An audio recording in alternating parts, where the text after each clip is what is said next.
안녕하십니까. 이비인후과 전문의 배성호 원장입니다. 오늘은 축농증 얘기를 해드릴까 하는데요. 축농증에 대해서 갖고 있는 많은 선입견, 우리 소비자나 환자들이 갖고 있는 선입견이 뭐냐면 축농증 수술은 제발 한다예요.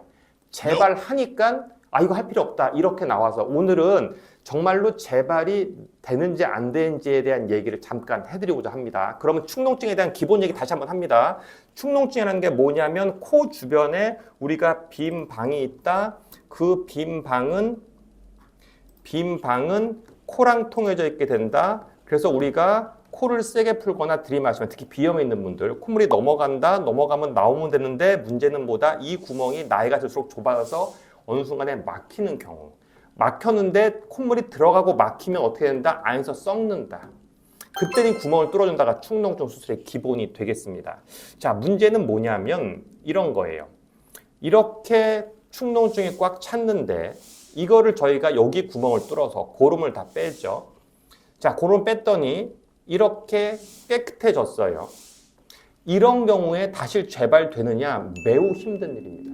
그러니까 이분은 다행히 하나, 둘, 셋, 넷 뒤에 몇 개, 앞에 몇 개까지 포함해서 딱 한 군데만 안 좋았던 분이고 이분은 오래 안 된 분이라서 구멍 뚫고 완벽하게 고름이 빠진 분. 이런 분들은 어찌 보면 좀 빨리 오신 분이에요. 이거보다 훨씬 덜 심한 분들은 더 빨리 좋아요. 이렇게 되면 거의 재발될 일이 없어요. 왜냐하면 정상적인 구조를 갖고 있고 구멍이 다시 막힐 일이 거의 없거든요.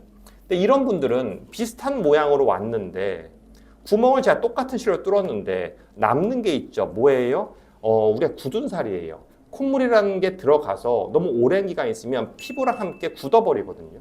그럼 이거는 잘 돌아오지가 않아요. 굳은 살 백날 깎아봐야 또 굳은 살이죠. 피부 자체가 나빠진 거예요. 여드름 생겨서 흉터가 막 있는 사람과 똑같은 거예요. 이렇게 된 것들은 한계가 뭐냐면 이 피부가 돌아오지가 않으면 자꾸 감이 걸렸을 때 여기에서 먼지나 염증이 같이 쌓이는 경우가 좀 있다는 거예요. 그래서 무슨 얘기예요? 너무 늦어진 축농증의 재발률은 초기에 심하다는 건 당연히 달라지게 돼요. 그러니까 우리가 그런 거죠. 충치도 조금 썩은 걸 때우면 다시 썩을 가능성이 낮아지는데 뭐 신경과에 썩었대 혹은 여러 개가 썩었대 이렇게 되면 다시 썩을 가능성이 항상 많아지는 거거든요. 그래서 우리가 이제 볼 때 항상 저는 그래요. 오시면 대략적으로 예측해드려요. 그런데 이런 분이 있어요. 완전 다쳐서 오신 분들. 이런 분들 오게 되면 저는 재발 가능성은 90% 이상이라고 설명을 드려요. 왜냐하면 우리가 예를 들어서 집이 안방, 건너방, 화장실, 음접실 이런데 거기 중에 하나만 안 좋아. 그럼 솔직히 그 방이 다시 나빠질 가능성은 그 중에 뭐 5분의 1, 10분의 1이 될 건데 모든 방이 다 안 좋아.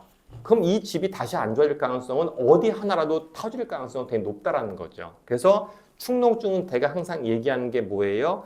피부가 나빠지기 전에, 상태가 나빠지기 전에, 구멍을 여러 개 뚫기 전에 미리 선수를 쳐서 치료하는 게 굉장히 중요하다.